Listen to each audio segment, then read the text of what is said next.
To recharge bytes. So இந்த வீடியோவில் நம்ம என்ன பார்க்க போகிறோம்னா பிக் பாஸ் சீசன் 7 ப்ரோமோ 2 தான்.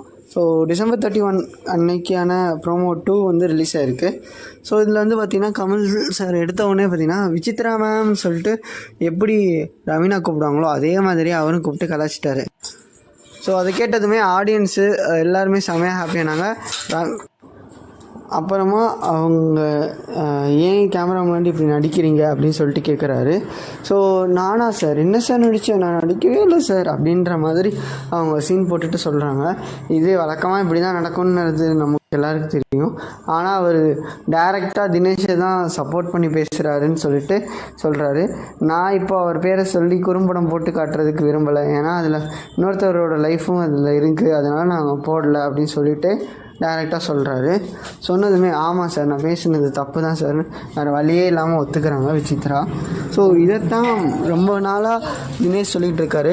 ஓட்டிங்லேயுமே தினேஷ் வந்தால் விசித்ரா வர மாட்டாங்க, விசித்ரா வந்தால் தினேஷ் வர மாட்டாங்க.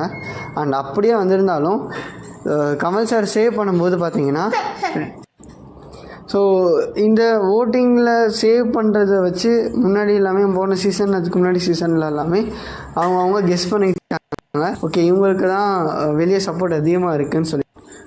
இந்த வாட்டி கூட 1 or 2 வீக்ஸ் வந்து கமல் சார் அப்படி தான் சொன்னார்.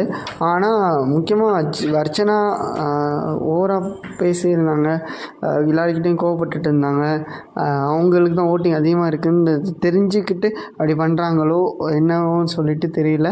அந்த ஒரு 2 to 3 வீக்ஸ், அதாவது அர்ச்சனா லீடிங்கில் வந்த 2 to 3 வீக்ஸ் வந்து அர்ச்சனாவை திட்ட முடியாமல், அவங்கள சேவிங்கும் சொல்ல முடியாமல் மற்றவங்க எல்லாரையுமே சேவ் பண்ணிவிட்டு விட்டுறாங்க. ஆனால் நமக்கு நல்லா தெரியும் அர்ச்சனாவுக்கு அதிகமாக ஓட்டு வந்த டைமில் மட்டும் பார்த்திங்கன்னா அவர் அந்த மாதிரி பண்ணலை.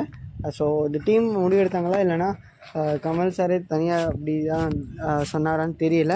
ஸோ இதுலேருந்து பார்ஷாலிட்டி பார்க்குற மாதிரி தெரிஞ்சிச்சு. பட் ஆனால் எல்லாரையுமே கரெக்டாக திட்டி முடிச்சிட்டாரு. ஸோ செஞ்சது எல்லாமே தப்புன்னு சொல்லியிருக்காரு. பார்க்கலாம் இனிமேல் எப்படி போகுது. பிகாஸ் இன்னும் ஒரு 2 வீக்ஸ் தான் இருக்குன்னு நினைக்கிறேன். அதுக்குள்ளேயுமே மேட்ச் முடிஞ்சிடும், அதாவது இந்த சீசன் முடிஞ்சிடும். அடுத்த வருஷம் தான் அடுத்த சீசன் வரும். அது வரைக்குமே அடுத்தடுத்த ஷோ தான் வரும். அண்டு இந்த ஷோவை பற்றி நீங்கள் என்ன நினைக்கிட்டு, இல்லைனா இந்த மாதிரி உள்ள பாலிடிக்ஸ் நடக்குது, மேனேஜ்மெண்ட்டுக்கு பிடிச்ச ஆளுங்களை தான் சப்போர்ட் பண்ணுறாங்கன்னு நிறையா சேனல் சொல்கிறாங்க. ஸோ அதை தான் நீங்களும் நினைக்கிறீங்களான்னு சொல்லிட்டு சொல்லுங்கள். அப்படி யாருக்காக சப்போர்ட் பண்ணுறாங்கன்னா எந்த பிளேயருக்கு சப்போர்ட் பண்ணுறாங்கன்னு நீங்கள் நினைக்கிறீங்க? அண்ட் இந்த வருஷம் டைட்டில் வின்னர் யார் ஆகிறதுக்கு அதிகமாக சான்சஸ் இருக்குதுன்னு சொல்லிட்டு நினைக்கிறீங்கன்றதை கமெண்ட் செக்ஷனில் சொல்லுங்கள். Thank you guys for your support.